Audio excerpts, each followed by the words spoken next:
Welcome to the Psychology and Physical Training channel. Ever wondered why some parents seem to have an easy time communicating with their kids while others struggle? Here are the 7 effective talking techniques that make kids respectful. The answer lies in effective talking techniques. Communication, as we know, is not always a walk in the park. The challenge of communication. It's a complex dance, especially when it comes to parents and their children. Misunderstandings may arise, feelings might get hurt, and at times, it can feel like you're speaking entirely different languages. But don't despair. It's not an insurmountable challenge. In fact, it's an opportunity to strengthen your bond with your child, foster mutual respect, and guide their growth in a positive direction. The key is in the method of communication. Enter the concept of effective talking techniques, a set of strategies designed to enhance your communication skills and, in turn, help your child become more respectful. So, are you ready to transform your communication approach? Stay tuned as we delve into the 7 proven talking techniques that make kids respectful. The first technique involves asking your kids for advice. Now, I know what you're thinking. Why would I ask my child for advice? Well, this method works wonders for fostering respect. When you ask your child for advice, it makes them feel valued and important. It shows them that their thoughts and opinions matter. Let me give you an example. Imagine you're trying to decide what to cook for dinner. Instead of making the decision yourself, ask your child what they think. Ask them for their input on what they'd like to eat or even how they would prepare it. This simple act of asking makes them feel involved and respected. Another scenario could be when you're faced with a minor issue at work. Share the problem with your child and ask them what they would do in your shoes. Remember, the idea isn't to burden them with your problems, but to value their perspective.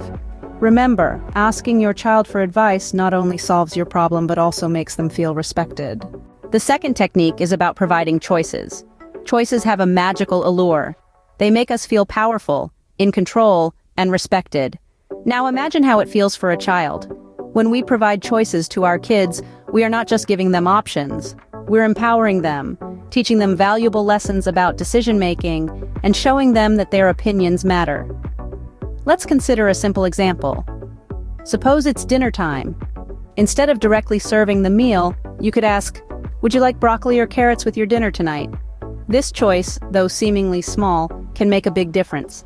It gives the child a sense of control and subtly teaches them about making decisions. Even more, providing choices also sets up an environment of mutual respect. It tells the child, "I value your opinion. You have a say in this." And who doesn't love to feel respected? So, providing choices is a great way to teach kids about responsibility while making them feel respected. The third technique involves letting your child help set rules. This technique is a practical way to promote cooperation and respect. When children play a part in creating rules, they feel a sense of ownership. They're more likely to follow rules that they've helped establish because they understand the rationale behind them. Let's illustrate this with an example. Suppose you're trying to establish a bedtime routine for your child. Instead of dictating a rigid schedule, let your child participate in setting the bedtime. Discuss the reasons why a good night's sleep is important. They might suggest a reasonable bedtime themselves, making them more likely to stick to it. This technique not only encourages respect but also fosters open communication. It shows your child that their views are valued and that they play an important role in the family dynamic. By letting your child help set rules, you're promoting a sense of ownership and respect.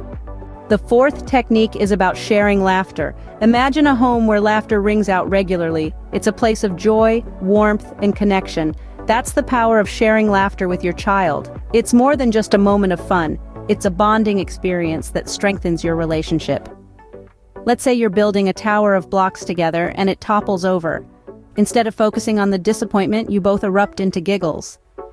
This shared laughter not only lightens the mood, but also teaches your child to see the humor in life's little mishaps. Or perhaps you're telling silly jokes at dinner, creating an atmosphere of joy and camaraderie.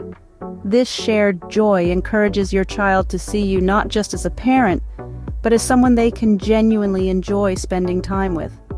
Laughter fosters a sense of mutual respect. It shows your child that you value their happiness and enjoy their company. Sharing laughter is a powerful way to connect with your child and earn their respect. The fifth technique involves admitting your mistakes. Now, this might sound counterintuitive, right? As adults, we often feel we must appear infallible in front of our children, but here's the twist. Admitting your mistakes can be a powerful tool for teaching respect. Why? Because it models humility. When you acknowledge that you've made a mistake, you're demonstrating that you're not above error. This humility is a cornerstone of respect. Here's an example. Say you've accidentally raised your voice at your child in a moment of frustration. Later you could say, "I apologize for yelling earlier. I was frustrated, but it wasn't right for me to raise my voice." We all make mistakes, and it's important to say sorry when we do. This approach not only teaches your child about respect, but it also shows them that it's okay to be wrong. Mistakes are a part of life, and how we handle them can be a powerful lesson. By admitting your mistakes, you're showing your child that it's okay to be wrong and that respect is mutual. The sixth technique is about respecting your child's opinion. It's easy to dismiss what a child thinks or feels because they're young, but it's crucial to remember that their perspective is just as valid as ours. When you respect your child's opinion, you're validating their feelings and thoughts. This creates a nurturing environment where they feel heard and understood. Let's consider an example. Suppose your child doesn't want to participate in a family outing because they'd rather stay home and read. Instead of simply insisting that they must come, try understanding their viewpoint. Ask them why they prefer reading at home. By doing so, you're showing them that their opinion matters, fostering mutual respect. Another example could be when your child expresses a preference for a particular style of dressing. As long as it's appropriate, respecting their choice helps them develop their individuality and self-confidence. Respecting your child's opinion teaches them that their thoughts matter, which in turn encourages them to respect others. The seventh and final technique involves expressing trust in your child. Trust is the bedrock of any relationship, and it's no different with your child.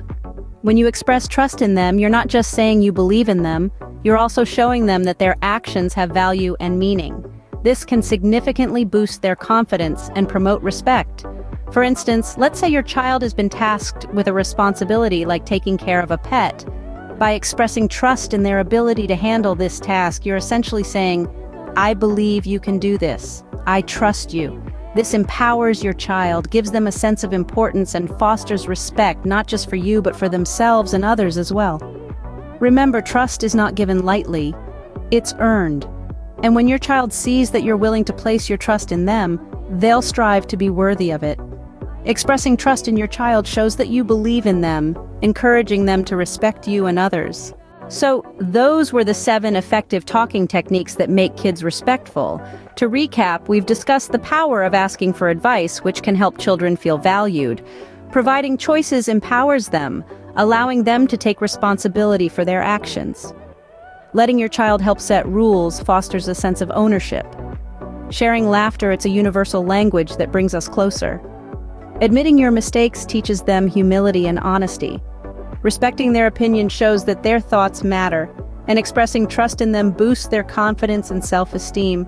These techniques, when applied with patience and consistency, can truly make a difference in your child's behavior and attitude.